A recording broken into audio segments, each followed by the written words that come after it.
Welcome back to this edition of Knightwatch. I'm Matthew Nies, and I'm joined tonight by our executive producer, Dana Creasy. Dr. Fadi Fawaz is a native of Lebanon and teaches economics here in Jamestown. Dr. Thomas Johnson is a political scientist specializing in international affairs. And Dr. Brian Lang, also of the Religion and Philosophy Department, who is also a close observer of the region. Thank you guys for joining us. Thank you. Now, Dr. Fawaz, we were talking to Dr. Reed, who spent some time in Israel as a scholar and has observed Israel close up. Now, you're a native of Lebanon. Israel has invaded Lebanon several times in the past in the name of security. What do you think of the Egyptian military junta giving permission to Iran's navy to transit the Suez Canal? Is this a slap in the face to the Israeli-Palestinian peace process and the Arab-Israeli peace process as a whole? And do you think Israel might be getting too nervous with the whole situation? Definitely Israel is getting nervous. The whole regime around it is changing. I mean, Egypt has been a strong ally for Israel for the last, since Camp David agreement in the 70s. And that front has been stable. And Tunisia has been a strong ally to Israel as well. Now you see all the Algeria and Morocco. But to go back to the issue of the warships passing the Suez Canal to, I think it was going to Syria. That's the problem. The problem with Israel is not the warships passing the Suez Canal, but the problem is these ships going to Syria, which is, Syria is still kind of an enemy of Israel. They don't have a peace agreement between these two countries, and Israel still occupies part of the Syrian Golan Heights. And that's the problem with this nervous kind of act of the Israeli Prime Minister and State Minister, that they have a problem with that. The act of warships passing through the Suez Canal going to Syria as an enemy. Right. Now, Dr. Lang, you've studied the Palestinian cause for some years. Do you think, as some in the media have thought, that the unrest and regime change in the region spells the end of the two-state option in Israel? Yeah, I don't know. I don't know how to answer that. As far as the possibility of a two-state solution, I don't think it spells the end by any means. I'm optimistic that sort of result could occur. I think, in fact, I don't know, I would even say it makes it more likely, because I think Israel has less power in the region and has less allies. So I think that, I'm hopeful that the Palestinian people will, I don't know, come out of this better off than they were before it started. I need to add something. Last week, ever since the July war in 2006 between Israel and Lebanon, there was this conference held once a year, the Herzliya conference, and they go through the strategical decision they have to make per year. And this last one that was held last week, the main recommendation came from it is to hurry up the peace process with the Palestinians and kind of to give them whatever they want now, before the Arab allies for Israel kind of collapse. Like Jordan now is having problems. You never know where it's going to come next. So the major recommendation came from that conference for the Israeli government to give the Palestinians a lot more than what the Israeli government has been accepting so far. Like, you know, part of Jerusalem, kind of getting back some of the the Palestinians that have been kind of left Palestine in 1948. So that's, again, what kind of you just said, that Israel now is willing to accept more just to kind of get that peace process and the two-state thing settled now before it gets even worse. And yeah, so I think it's important. It kind of complicates the situation a little bit is the fact that every time, on most occasions in international mediation, where the Israelis have given a lot, there's been a tendency at the last minute on the Palestinian side to draw back. Yasser Arafat was infamous for it, that he would negotiate an agreement and then not uphold his end of it, claiming, of course, that the Israelis weren't upholding theirs, and I'm not saying that they weren't. I don't know that we're necessarily going to see the Israelis acting out of a sense of weakness because of what's happening, making an offer that the Palestinians are necessarily maybe considering their position stronger, except whether they're going to accept something short of what many people want, and that is the complete solution. That is, you know, the destruction of Israel. That as the Palestinian side is stronger in negotiation, whether that will compel the Palestinians to accept a compromise which is short.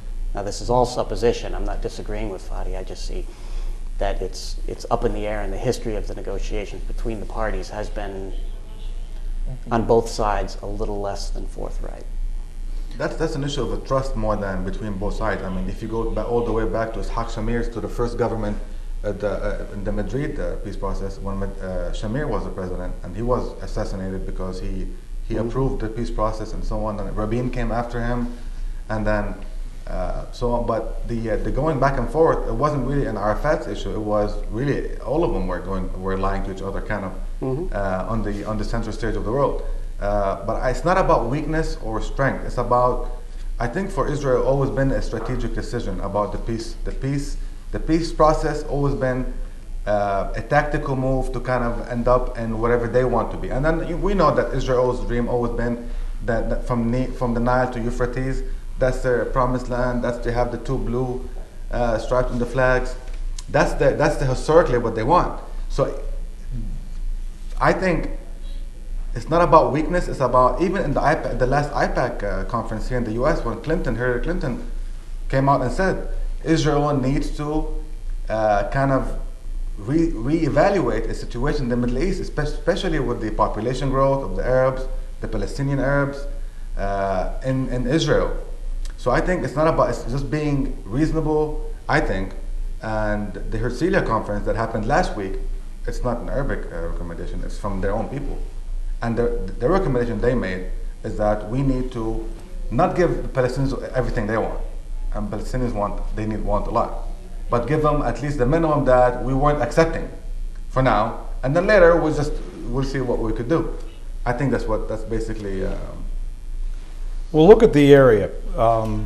Even in the last 2 weeks, Algeria, February 12th, Yemen, February 13th, Iran, February 14th. Also, Bahrain exploded, key U.S. ally in the region. Protests continue to spread throughout. Libya, the 18th, and again, it's still continuing. Yesterday, another couple hundred people were shot attending funerals. Egypt is still up in the air. They are, as was pointed out, under a military junta right now, and we don't know what it's going to look like in another 6 months. The most recent news that came out was that China itself was starting to run into problems, and of course the Saudi royal family is very concerned. Do you think this is going to continue to spread? Is there anything that's going to stop this? If Gaddafi can't stop it in a heavily policed state, and if China has to post police officers at McDonald's to take people in, as they did this past week, because of the spread through the internet, I mean, what do you think is going to stop it, if anything? Or is there nothing going to stop the reforms? I mean, I think it's not going to stop. I think what started in Tunisia in January, and then if you look at the regime in Tunisia and Egypt, it can't get any worse police-wise. It can't get any worse. I mean, Libya is not different than what Egypt was and what Tunisia was. And even but I think in Bahrain is different because the opposition is willing to negotiate with the king himself. And so they don't want to make that change as what happened in Egypt or Tunisia. Keep the king, keep whatever is, it's not right now, but make it similar to Morocco. Yeah, but make it more of kind of, we have elections and make the king accountable for some things. But they don't want that big scale change as what happened in Egypt and Tunisia and in Libya now and maybe in Yemen. And so, but I don't think it will change. People, the thing in the Middle East is, in these countries, where you have one family owning a country, literally owning a country. Right. And they have billions and billions of dollars, and you have millions of people in that same country where they can afford to eat. In Egypt, for example, an average income per person normally was $2 a day. $2 a day. Whereas Hosni Mubarak and his family had almost $80 billion in money and gold and such. So that's the problem. It's not and the regime change is basically being more democratic and giving the people more of what they deserve. Life. Really. What we take granted here in the US is not, it's a luxury back in Egypt and Tunisia and Libya and those countries. So I think it won't stop, and it shouldn't. Now, do you think these protests are resulting from just corrupt regimes or authoritarian regimes that are abusing their power, or is it more have to do, does part of it have to do with cultural and religious reasons as well? Like, for example, in Bahrain, most Bahrainians are Shiite, but they're ruled by Sunnis. And then in eastern Saudi Arabia, you have mostly Shiites as well, and they're kind of siding with the Shiites in Bahrain. Is it the difference in culture? Is it the difference in background that kind of has led to? I think it's almost a second generation sort of thing, that there was the end of colonialism, which is where a lot of the current regimes got their start. That most of the places in the Middle East were colonies of various European powers, and sort of the first generation post-colonialism was people like Mubarak and Gaddafi, and what we're seeing now is sort of the second generation.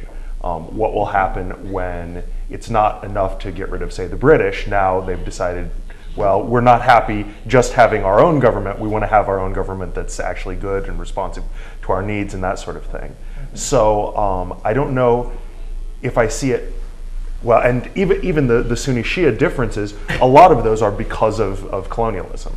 That the way the British, sometimes intentionally, sometimes unintentionally, or whoever chopped things up, would be they would work with the minority group, they would give them power over the majority, so that the minority group was indebted to them. So this is why we find, right, Sunnis ruling over Shia, or the Kurds being split up into a bunch of different countries. So yeah, I don't know if that's a cultural difference so much as it is the hangover of the divisions that were created by colonialism. I don't really want to look at it from a religious point of view, because in Egypt it wasn't. It was Muslims and Christians against the regime. Tunisia was the same. Now in Bahrain it is an issue because most people who are protesting and getting killed the last week are Shiites.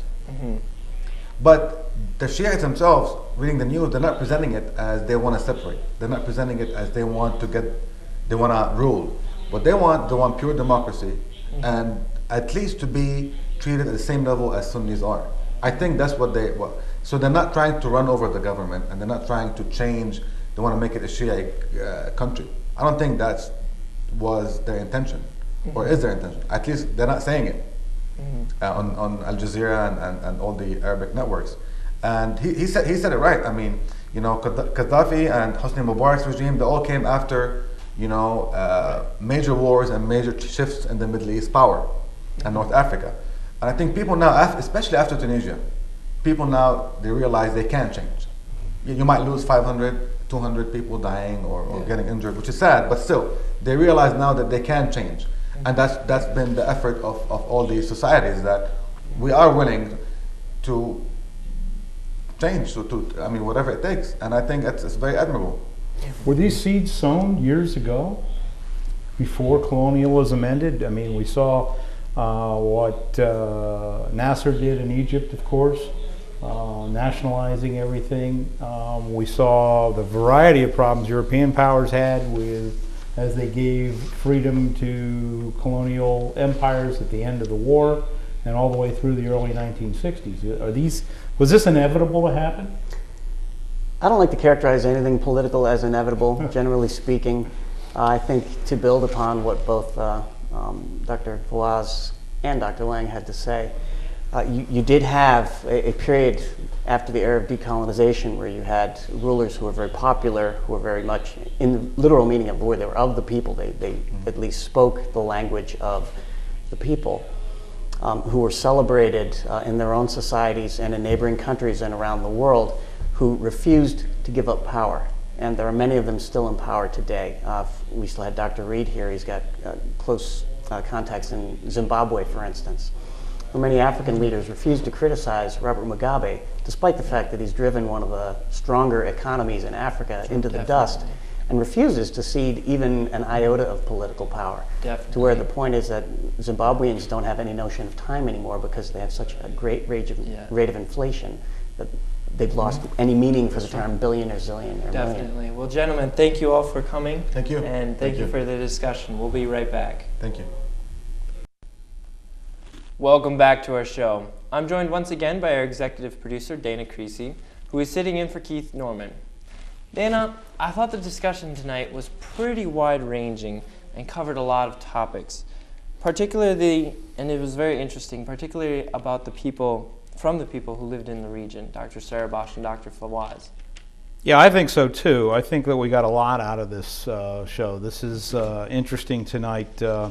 Fadi Fawaz, who teaches in the economics department, has some pretty good perspective. And having grown up in Lebanon and lived there off and on several times over his life, as well as being in Texas for many years, he's got the perspective, a little bit of the Americanized perspective, but from someone who's a native and has lived through things. He remembers the Israeli occupations, and he remembers the civil wars that have gone on. This country's actually come back from the brink quite a bit over the last decade. They built an airport. They've kind of been able to reclaim a lot of territory that was just more or less lawless for a long time. So I think that's good. I thought it was interesting that Dr. Johnson talked about this whole thing as being a perfect storm, this entire protest movement that's been going on in the demonstrations.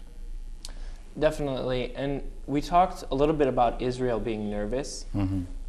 Saudi Arabia, though, too, with Bahrain right at their doorstep, with Yemen right at their doorstep, they've got to be a little bit nervous too. I mean, this is a lot of tension in this area. They're a pretty strict government.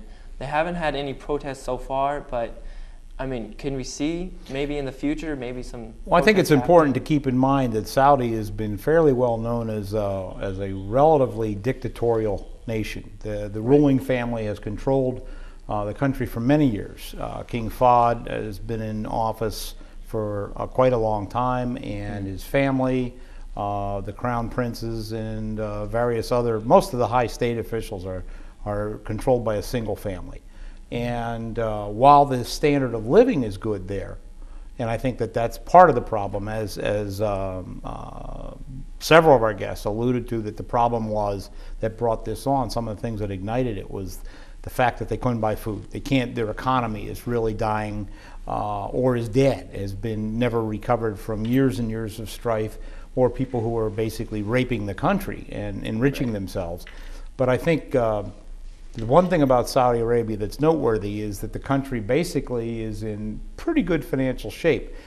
They tend to spend quite a bit on people in that area, and also in the Emirates, which is also down in that region of the Gulf, where they do quite a bit for them. They have air conditioning as a standard that's available.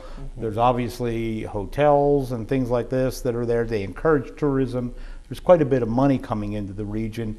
The daily standard of living is much higher than the $2 a day that was quoted by one of the guests. But yeah, I believe that they have to be concerned, and I can't see that they wouldn't be concerned over this. Now, one of the things with Saudi Arabia, one of the significant things is that they are a very powerful ally the United States has in the region, particularly against Iran, in opposition to Iran. If there is a revolution in Saudi Arabia, how does that affect the United States? Well, I think there's a significant security issue right now about the United States with Bahrain and Saudi in particular, primarily because, as you talked about earlier, the U.S. Fifth Fleet is headquartered in Bahrain, and a large part of CENTCOM, the U.S. Central Command, is in the region. And in the 1991 Gulf War in Saudi Arabia, there was a significant presence of U.S. troops. Now, it was difficult at the time for the first Bush administration, George Herbert Walker Bush, to get permission to stage troops there when Saddam had invaded Kuwait. But once permission was given, and it was sold basically that we're coming to protect you in case Saddam changes which direction is going and is deciding to invade your country. While we more or less moved a lot of people out of there, they're still a strategic ally. And I think that the administration is significantly concerned right now over what's going to happen. And that's been a big problem for a while. They came out with a list that was, I believe, published earlier in August, that just was released recently, with some country data that the CIA and a variety of other agencies have put together, thinking about and projecting that these things might have happened, so that the Obama administration was prepared. Mm-hmm. Now, we talked a little bit about earlier about how major countries have been kind of in the background, especially with peace agreements and stuff in Israel. How do you think the U.S., our involvement, particularly in Iraq, now they have protests in Iraq happening in Kurdistan, how do you think U.S. involvement in Iraq or even in the region has maybe fueled some of this? Well, some of that is obviously the case, and I think that if anybody thinks that it's not, they're just foolish and not paying attention to what goes on. There's been a lot of protests over the years for U.S. involvement in the area. Think again to what several people alluded to, Fadi Fawaz as well as Dr. Johnson talked about, the casting off of colonial era. Well, they don't want to see that part go away just to be replaced by another iron tyranny, as John Kennedy said in his inaugural in 1961. So they don't really want to see the U.S. come in and do other than help. They don't want the U.S. to come in and take over. So any long-term presence, and we've been in Iraq for 7 years, coming up on 8 years. We've been in Afghanistan for a little bit less time, but remember too, the Russians were in Afghanistan for a long time and they couldn't make it work either. So I think that's going to definitely influence things as we go forward. Definitely. Now, what we talked a little bit about China, switching gears a little bit. Their protests erupting in there. Now, China's a major world player, one of the biggest economies in the world, big military.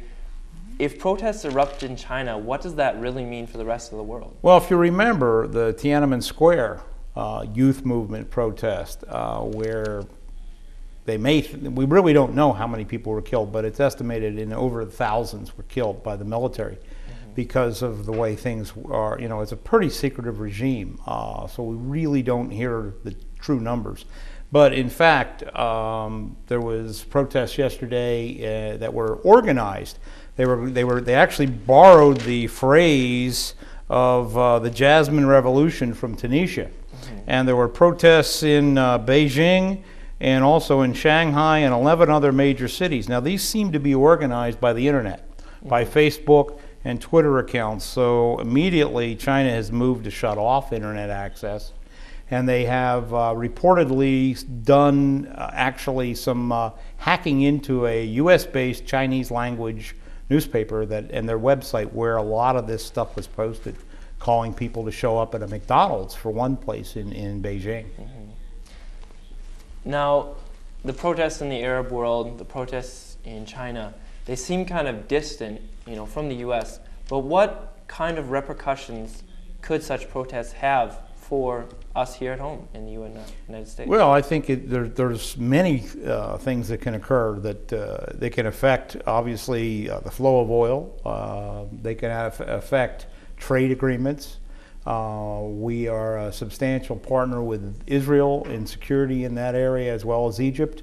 One of the things that came out early on in the Egyptian crisis was who were we going to use as intelligence partners, because the Egyptian intelligence service provided us with a lot of information to the military and to the National Security Agency.